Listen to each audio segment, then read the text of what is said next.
पुस्तक का नाम Ikigai, the Japanese secret to a long and happy life. लेखक हेक्टर गार्सिया और फ्रांचेस्क मिराल्स। मुख्य विषय दीर्घायु, खुशी और जीवन का उद्देश्य। इकिगाई क्या है?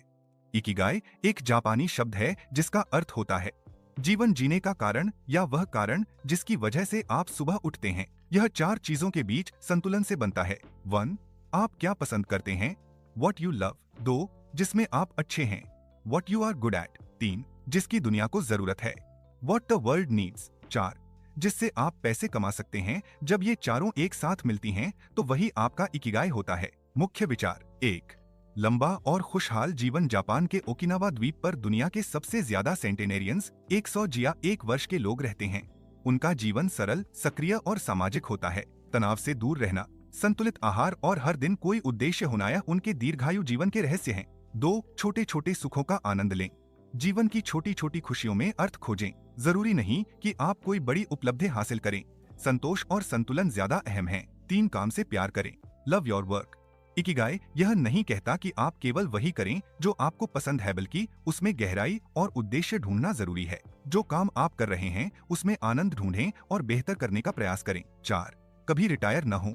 Never retire mentally. जापानी संस्कृति में लोग कभी पूरी तरह से रिटायर नहीं होते, वे हमेशा किसी न किसी तरीके से योगदान करते रहते हैं। 5. स्वस्थ जीवन शैली, हेल्थी लाइफस्टाइल। हल्का भोजन, 80% पेट भरने का नियम, हारा हाची बहो, रोज चलना, बागवानी, योग या ताइची जैसे धीमे लेकिन नियमित व्यायाम, गहरी नींद और सामाजिक संपर्क। 6. समुदाय का महत्व, पावर ऑफ कम्युनिटी। मजबूत सामाजिक रिश्ते दीर्घायु और मानसिक संतुलन में मदद करते हैं। मोह जैसी अवधारणा, छोटा समूह जो जीवन भर साथ रहता है, आर्थिक व भावनात्मक सहारा देता है। अब सवाल है कि हम इकिगाई को कैसे खोजें? तो जवाब है कि आप आत्ममंथन करें, अपने शौक, कौशल, दुनिया की जरूरतें और अपने पेशे पर विचार करें, प्रयोग करें, नए काम करके देखें कि किसमें आपको आनंद आता है। धैर्य रखें, इकिगाई समय के साथ स्पष्ट होता है, अचानक नहीं। निष्कर्ष, कंक्लूजन। इकिगाई एक जीवन दर्शन है जो हमें सिखाता है कि जीवन में उद्देश्य होना जरूरी है। खुशी बाहरी चीजों से नहीं, आंतरिक संतुलन से आती है। जब हम अपने काम, समाज और जीवन के प्रति जागरूक होते हैं तो हर दिन एक तोहफे की तरह लगता है। अगर आपको ये वीडियो अच्छी लगी तो हमारे चैनल को लाइक, सब्सक्राइब करें और अपनी राय कमेंट जरूर करें। धन्यवाद।